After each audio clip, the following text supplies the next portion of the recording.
ओम शांति।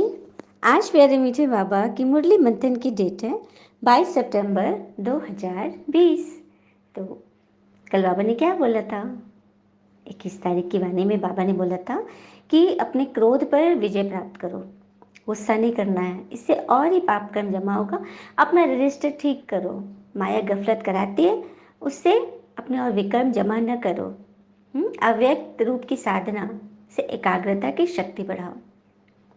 जितना जितना हम अव्यक्त रहेंगे अर्थात आत्म अभिमानी रहेंगे, आत्मा की गुणों में टिके रहेंगे, तभी हमारे सारे विकर्म विनाश होंगे और हम हर पेपर में क्लियर होते जाएंगे। चलिए, आज बाबा ने क्या बोला?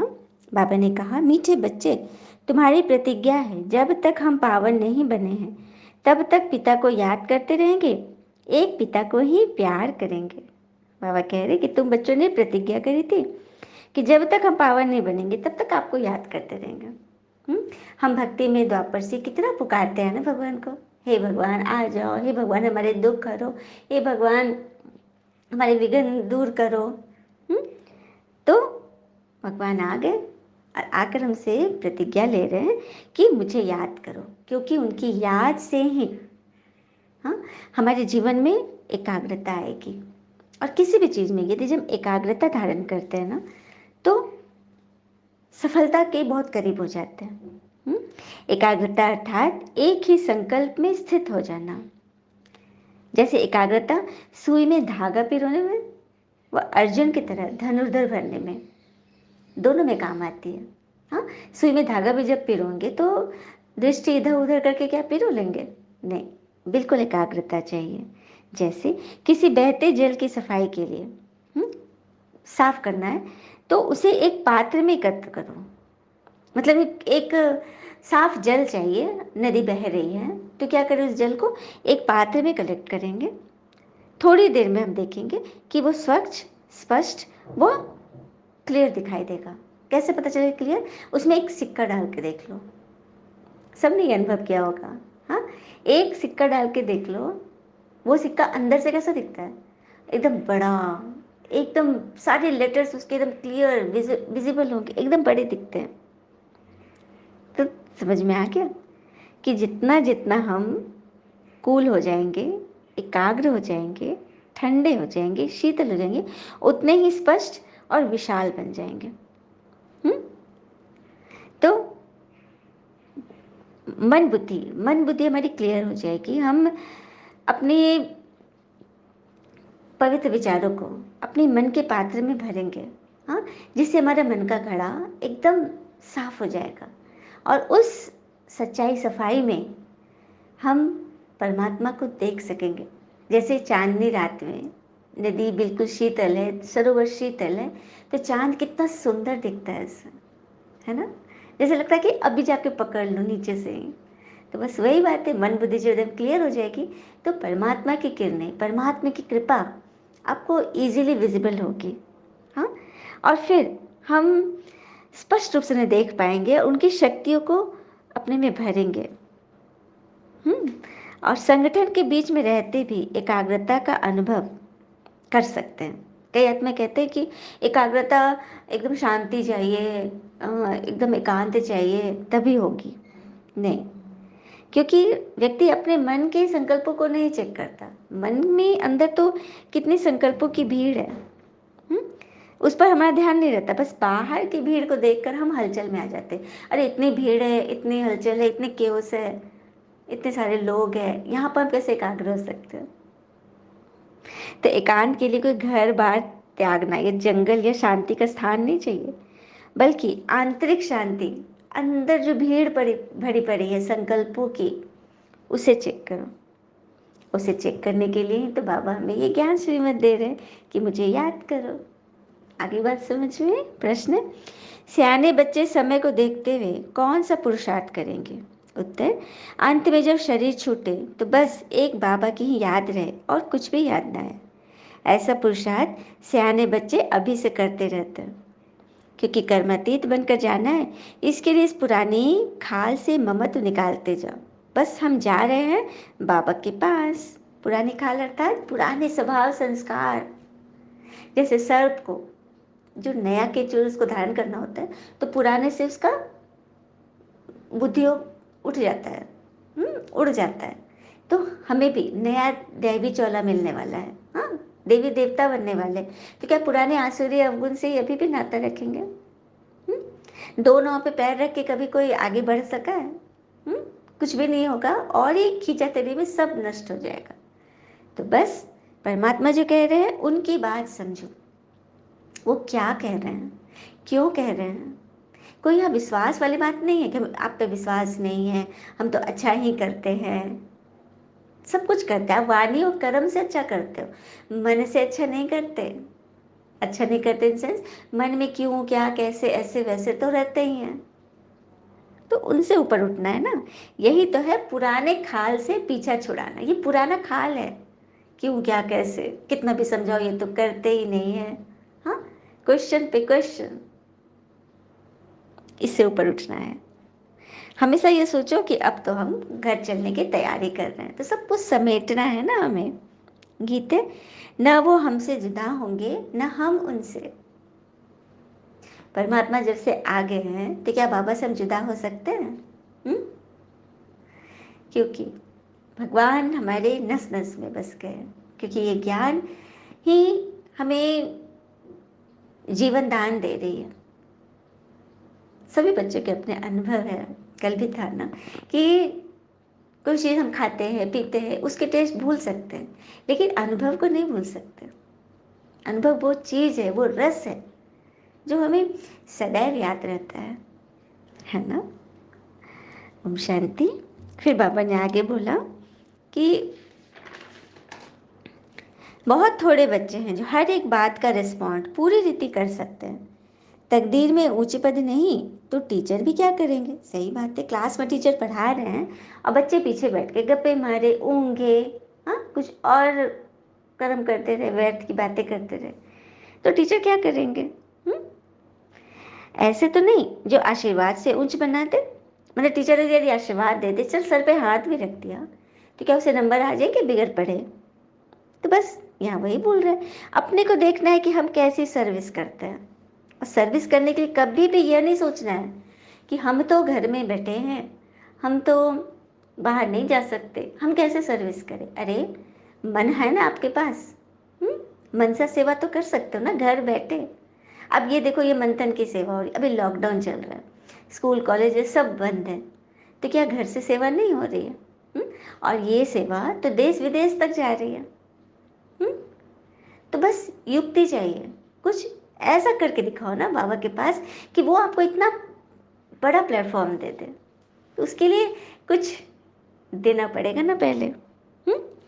तो सर्विसेबल अर्थात सदा मन वचन कर्म से संबंध संपर्क द्वारा सेवा करते रहो। घर से बाहर भी नहीं जा पा रहे हो तो भी वाणी व वाइब्रेशन कितनी दूर दूर तक जाती है। तो कभी मूंझना नहीं कि हम तो बहुत बिजी हैं, हम कैसे करेंगे, हमारे पास तो समय ही नहीं है ईश्वर को याद करने की। अरे कर्म कर रहे हो ना, भोजन तो बना रहे हो, भोजन तो खा रहे हो, घर की सफाई तो कर रहे हो, तो क्या करना है? हाथ काम कर रहा है, मन क्या कर रहा है? मन को काम दे दो भगवान को याद करने का, बस याद की यात्रा भी हो गई और काम भी हो गए। और सेवा भाव से करना है, बाबा का यज्ञ समझ कर कर। भोजन बना रहे तो बाबा के यज्ञ के लिए भोजन बन रहा है, बाबा के बच्चों के लिए भोजन बन रहा है। हर एक सेंटेंस के आगे बाबा लगा दो। बाबा के बच्चों की घर की सफाई हो रही है, कुछ हो रहे, कपड़े तैयारे जा रहे हैं, हर कर्म जो भी कर रहे हैं, घर बाहर सामान लाने जा रही हूँ, कुछ भी बाबा आपके बच्चों के लिए कर रही हूँ, आपके लिए हो रहा है, आपकी सेवा के लिए हो रहा है, आपके यज्ञ की सेवा। और हमेशा यह सोचो कि हम घर में ही नहीं रह रहे हैं। कहाँ रह रहे हैं? शो केस में रह रहे हैं। अच्छा, शो केस, हम बाजार जाते हैं, मार्केट जाते हैं चीज़ें खरीदने, तो सामने जो शो के शीशे में जो दुकानदार बढ़िया बढ़िया सामान रखता है, वो कैसी चीज़ें होती हैं? जो उसके जितने ज़्यादा सामान है उसके दुकान में, उन सब से जो बेस्ट होता है, परफेक्ट होता है, उन्हीं को वो सामने शीशे में रखता है, ताकि उसे देखकर आकर्षित होकर लोग दुकान के अंदर आए। होता है ना, बाहर बाहर लोग टांग देते हैं अच्छे अच्छे जो कपड़े होते हैं डिज़ाइनर, हाँ, उसके शोकेस में पूरा सुंदर सा सजा के रखते हैं ताकि उसके चकाचौंध से अंदर पहुँचे। तो ये बाबा कह रहे कि आप सब सृष्टि रूपी शोकेस के शो पीस बच्चे हो। तो आपको कितना अपने अंदर सफाई रखनी है, क्योंकि भगवान ने आपको शोकेस में रखा है। क्या इससे बड़ा भाग क्या हो सकता है कि भगवान आपको स्टेज के आगे रखे हैं, तो आपके एक्ट पर तो सबकी नज़र रहेगी ही कि आप क्या कर रहे हो। हुँ? फिर बाबा ने बोला कि मेरा बनकर और विक्रमाजित न बने, पाप न कटे, याद की यात्रा में न रहे, तो वो क्या पद पाएंगे। डबल ताजधारी कैसे बनेंगे। जब तक पुण्यात्मा बन औरों को न बनाए तो क्या पद पाएंगे। हुँ? कभी बाबा ने बोला था ना, सपूत बच्चे राज करेंगे और कपूत बच्चे झाड़ू लगाएंगे। दास दासी थोड़े ना कृष्ण के साथ झूला झूल सकेंगे। बाबा कह रहे हैं कि देखो, भगवान में निश्चय है, ज्ञान भी अच्छा लग रहा है, समझ भी रहे हैं, लेकिन धारणा कुछ नहीं हो रही। अभी भी वही क्रोध, लोभ, मोह, अहंकार में पड़े हुए हैं। तो वो क्या बनेंगे, स्वर्ग तो पहुंच जाएंगे, लेकिन क्या बनेंगे, दास दासी बनेंगे। दास दासी के भी दास दासी बनेंगे। तो बाबा को अच्छा लगेगा क्या। हाँ, कई बच्चे हैं जो हाँ हाँ भल कहते हैं, नहीं ज्ञान अच्छा है, बहुत अच्छा है, मगर धारणा कुछ नहीं होती। तो जरूर देह अभिमान में रहते हैं, जिन्हें दुनिया व दिखावा ही याद रहता है, तो वो क्या समझेंगे। दिखावा पर एक सुंदर सी कथा याद आ रही है। एक बार की बात है, एक सेठ जी थे, बहुत अमीर थे, लेकिन उनको बच्चे नहीं थे। काफ़ी मन्नत किए, काफ़ी पूजा पाठ किए, बहुत जगह चक्कर लगाए, तीर्थ किए, तो उनको एक पुत्र रत्न की प्राप्ति हुई। अब इतने साल बाद बेटा हुआ तो पूरे शहर में ढिंढोरा पीट दिया कि आज मेरे घर छठी की पार्टी है, मतलब बच्चे के जन्म की खुशी में। उस सेठ का एक दोस्त था जो बराबर ही व्यापारी था, सेम उन लोग की मीटिंग चलती थी, मतलब ठीक था बिजनेस। तो उसने उसे भी फ़ोन किया कि सुनो ना, कल पार्टी है, आ जाना बच्चे की। तो अरे वाह, आ जाऊँगा। और वो जो उसका दोस्त था ना, बहुत सीधा सच्चा था, पैसे थे लेकिन बहुत साधारण रहता था, दुकान भी चला जाता था, जो कपड़े पहने हैं वैसे ही चला जाता था। वो इस सब चीज़ पे उसको मतलब ज़्यादा भरोसा नहीं था, जैसे वो निकल लेता था। तो वो दुकान में बैठा था और उसके दोस्त ने फ़ोन किया कि पार्टी आ जाना, तो वहीं से वहाँ चल दिया। हाँ, चल दिया अपने दोस्त के यहाँ। अच्छा, यहाँ पहुँचा, पूरे एकदम पार्टी की एकदम जोरदार तैयारी चली हुई है, पूरा एकदम तरह तरह से डेकोर किया गया है, काफ़ी बड़े बड़े लोग पहुँचे हुए हैं, एकदम पार्टी शुरू होने वाली है। तो दोस्त ने जब उस सेठ जी ने अपने दोस्त को देखा, तो देखते ही बोला, अरे कैसे तुम आ गए हो यहाँ, तूने ढंग के कपड़े क्यों नहीं पहने। तो कपड़े मैं तो ध्यान ही नहीं दिया। तो देखा कि वो जो फैक्ट्री में काम कर रहा था, करवा रहा था, सारे गंदे भी लगे हुए थे, कालिक वगैरह लगा हुआ था, और थोड़ा सा पॉकेट के पास थोड़ा सा फट भी गया था। तो सेठ जी बोल रहे हैं कि कैसे तुम आ गए हो, यहाँ बड़े बड़े लोग आ गए हैं, तो कैसे लोग सोचेंगे कि मतलब एक साधारण आदमी बड़े सेठ के यहाँ पार्टी में आया है।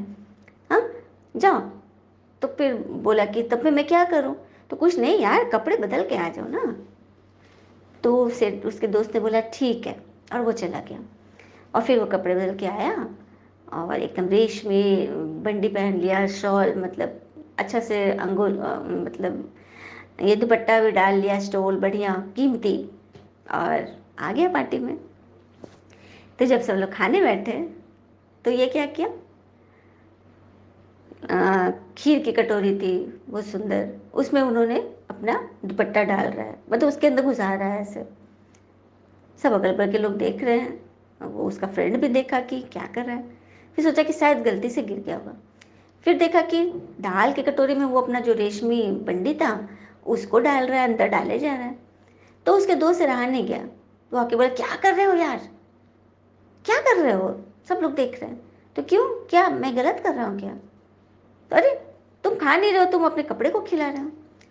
तो तुम्ही ने बोला था ना, मैं तो आया था पहले, लेकिन तुमने बोला कि कपड़े पहन के आओ, कपड़े की वजह से ही यहाँ पे शोभा होगी, ये पार्टी में कपड़े की ही शोभा होगी।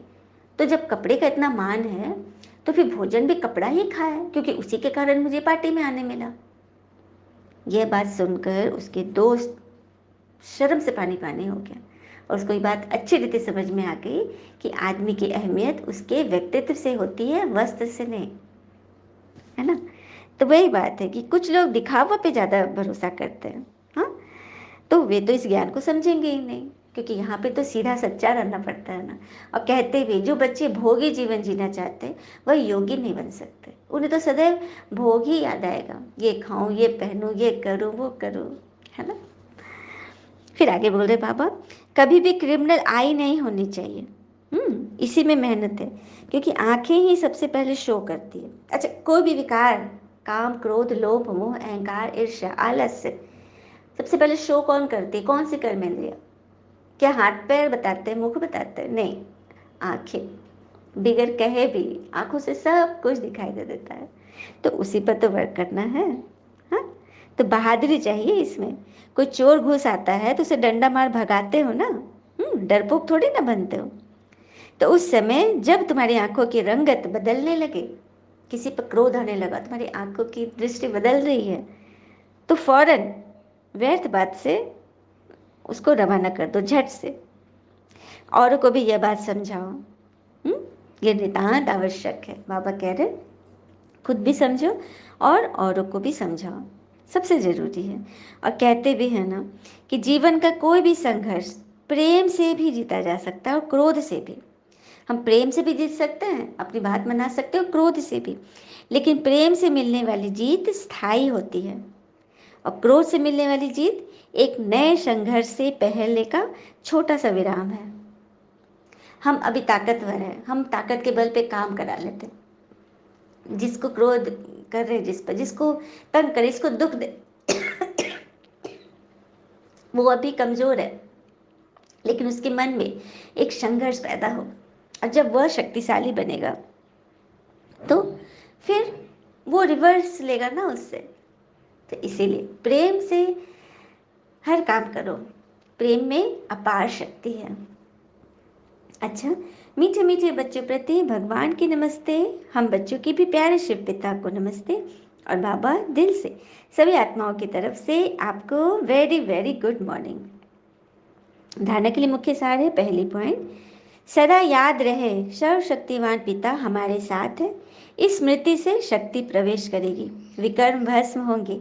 शिव शक्ति पांडव सेना नाम है, तो बहादुरी दिखानी है, डरपोक नहीं बनना है। अब पांडवों का गायन क्यों है? क्योंकि वो बहादुर थे, हाँ। इतनी बड़ी भारी कौरव सेना थी, लेकिन उन्होंने छोटी सी सेना से उस पर मतलब विजय प्राप्त की। वो निडर रहे, डरे नहीं। दूसरी पर, जीते जी मरने के बाद यह अहंकार न आए कि मैं तो सरेंडर हूँ। सरेंडर हो, पुण्य आत्मा बन, औरों को बनाना है, इसमें ही फायदा है। मतलब निमित्त बच्चों को भी यह अहंकार नहीं आए कि हम तो समर्पित हो गए हैं, हम तो बाबा के बन गए, तो हम कुछ भी कर सकते हैं। नहीं, सरेंडर होने से तो हमारे कर्तव्य और अधिक बढ़ जाते हैं। हमें पुण्यात्मा बनना है और बनाना है। चलिए हम सभी बाबा से वरदान लेते हैं। आराम से बैठ जाएं सभी, शांत अवस्था में मन को एकाग्र करें, बुद्धि से सभी विचारों को हटाकर स्वच्छता को धारण करें, हाँ। सच्चाई सफाई होगी अंदर ना, बीती बातों को हटाना है, बैठ के सभी के अवगुण जो पकड़ के रखते हैं वो सब हटा दें, कुछ भी नहीं रखना मन में, ताकि मन एकदम शांत और शीतल रहे। उस शीतलता में ही तो परमात्म किरण को हम अपने अंदर विजुलाइज कर पाएंगे, देख पाएंगे। अपनी शुभ भावना द्वारा निर्बल आत्माओं में बल भरने वाले सदा शक्ति स्वरूप भव। अपनी शुभ भावना द्वारा निर्बल आत्माओं में बल भरने वाले सदा शक्ति स्वरूप भव। अर्थात सेवाधारी बच्चों की विशेष सेवा है स्वयं शक्ति स्वरूप रहना और सर्व को शक्ति स्वरूप बनाना। सेवाधारी बच्चों के बाबा ने विशेष विशेषता बताई कि स्वयं भी शक्ति भरनी है और औरों को भी भरनी है, निर्बल आत्माओं में बल भरना है। इसके लिए सदा शुभ भावना और श्रेष्ठ कामना स्वरूप बनो। शुभ भावना का अर्थ यह नहीं है कि किसी में भावना रखते रखते उसके भाववान हो जाए, मतलब उसी को भगवान समझ बैठे। बहुत बड़ी बात। किसी ने आपके प्रति शुभ भावना रखी है, आपके लिए अच्छा सोच रहे हैं, तो इसके पीछे बाबा का हाथ है। किसी इंसान से भाववान मत बनो, यह गलती नहीं करना। शुभ भावना भी बेहद की हो, मतलब हद में मत बांध लेना है। मनुष्य में टिका में नहीं देना है, किसी देहधारी में टिक नहीं जाना है, कुआं का मेढक नहीं बनना है। एक के प्रति विशेष भावना भी नुकसानकारक है। इसीलिए बेहद में स्थित हो निर्बल आत्माओं को अपनी प्राप्त हुई शक्तियों के आधार से शक्ति स्वरूप बनाओ। कितनी सुंदर बात बाबा ने बोली ना। हद में मत रहो, बेहद में निकल जाओ। बेहद, सबके प्रति शुभ भावना, किसी एक के प्रति नहीं। एक हमारी दृष्टि में सिर्फ बाबा हैं और कोई नहीं। और ये वरदान चलने की परंपरा कब से शुरू हुई पता है? किसने शुरू की? जानकी दादी जी ने।